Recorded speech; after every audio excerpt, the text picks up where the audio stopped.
আসসালামু আলাইকুম। হ্যালো পুষ্টিবিদের পক্ষ থেকে আমি পুষ্টিবিদ নওরিন মাহফুজ চলে এলাম হিট স্ট্রোক নিয়ে কিছু কথা বলতে। রোদে কিংবা গরমে একটানা অনেকক্ষণ অবস্থান করার পরে শরীরের তাপমাত্রা যখন অধিক হারে বৃদ্ধি পায়, শরীরের তাপমাত্রা যখন নিয়ন্ত্রণে থাকে না এবং শরীরের তাপমাত্রা যে রেগুলেশনের মেকানিজম আছে সেটা ব্যাহত হয়, তখনই হিট স্ট্রোক সংঘটিত হয়।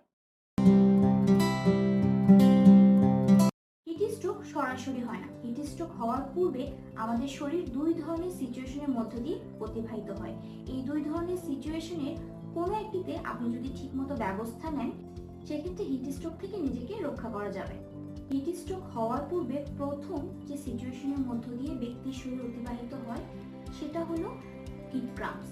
এই পর্যায়ে ব্যক্তির হাত পায়ের যে মাসেলগুলো রয়েছে সেগুলো অনেক শক্ত হয়ে যায়, প্রচন্ড টান টান হয়, অনেক ক্ষেত্রে অবশ হয়ে যায় এবং মারাত্মক পর্যায়ে হাত পা বেঁকেও যেতে পারে।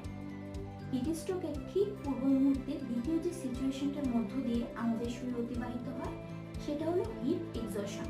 এই অবস্থায় ব্যক্তি চোখের সামনে সব ঝাপসা দেখতে পায়, শরীর ঘাম দেওয়া পুরোপুরি বন্ধ করে দেয়, মাথা ঘোরে, এমন হাত পা অবশ হয়ে আসে এবং ফাইনাল পর্যায়ে সে অজ্ঞান হয়ে যেতে পারে।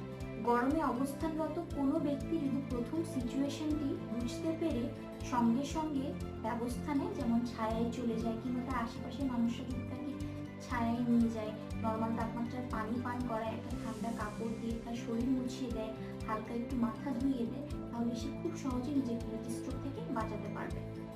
স্বাভাবিক মানুষের তুলনায় শিশু কিংবা বয়স্কদের হিট স্ট্রোক হওয়ার সম্ভাবনা অনেকটাই বেশি, কারণ শিশুদের স্নায়ুতন্ত্র পূর্ণভাবে গঠিত হয় না এবং বয়স্কদের স্নায়ুতন্ত্র সঠিকভাবে কাজ করতে পারে। যাদের শ্বাসকষ্টের সমস্যা আছে, ওজনজনিত সমস্যা আছে, হৃদরোগের সমস্যা আছে কিংবা অনেকদিন যাবৎ বিষণ্ণতার ওষুধ গ্রহণ করছেন, তাদের হিট স্ট্রোক হওয়ার সম্ভাবনা অনেকটাই বেশি।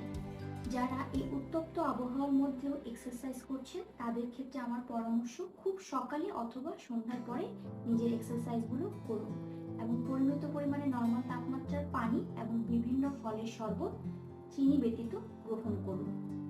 যতটুকু সম্ভব খুব কম মশলাযুক্ত খাবারগুলো গ্রহণ করুন। কার্বোনেটেড ড্রিঙ্কস, সফট ড্রিঙ্কসগুলো এড়িয়ে চলুন এবং ঠান্ডা জায়গায় থেকে নিজের কাজ সম্পাদন করুন।